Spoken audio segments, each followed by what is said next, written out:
Ny fomba fijeriny makasika ny fivoriana voalohany JSM mahiny ny paitoekareny Andriamatoa Hugues Johnson ity paitoekarena ity moa dia nanamafy ny tokony anazavana ary tokony ampahafantarana ny politika ampitantanana kapeny ho an'ny Madagasikara. Ny tena lalana izolan'ny firenena ary ny politika ampitantanana hevery mitondra fa ho toto-saina no heverin'Andriamatoa Hugues Johnson paitoekarena fa anisan'ny ilain'ny sehatra iraisam-pirenena mazava. Anton'izay heveriny fa nisy nidinika teny amin'ny bisa Korondrano. Ny communauté internationale, ny zavatra tadiavin'ny communauté internationale dia ny rehefa ny fametrahana atao droit de l'homme na ny zon'olombelona dia manome ny vaovao rehetra mahakasika ny zavatra rehetra natao sy ny zavatra atao. Hoe inona no ataon'ny mpitondra amin'izao fotoana izao, inona no ataony, ary izy zany tsy maintsy mazava tsara hoe ho aiza marina zany ny alen'ity firenena ity.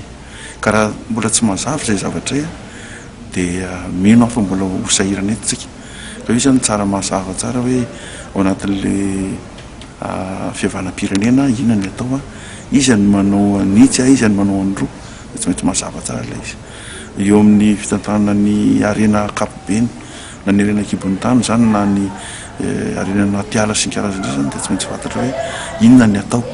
Ka le politique générale de l'État teo tsy mbola mametraka tsara n'le hoe inona marina zany ny lalakalehtsika, ka mbola misalasala daholo ny olona. Ka tsara amin'izao hoe tena samy mandrafitra amin'ny politika any amin'izay ny ministère tsirairay dia jerena le atao hoe degré de cohérence na ny fanondrana ankapobeny ireo politika amin'ny sehatra rehetrarehetra amin'le politika ankapobeny apetraka.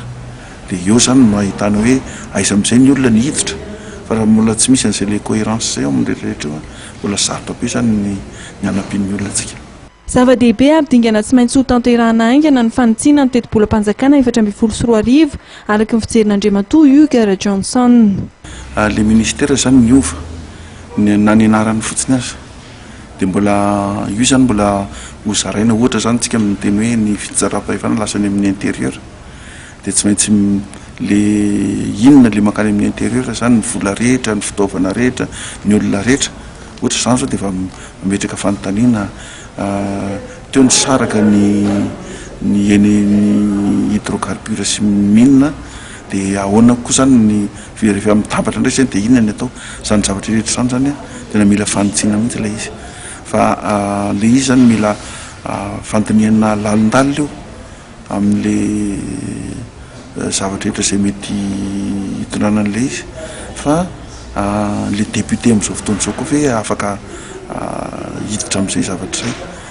Isy ve le tena fanakalozan-kevitra marina sa tonga dia tonga ohatran'ilay teo aloha indray hoe 2020 ora alohan'ny dina hevitra no tonga eny le teti-bola vaovao.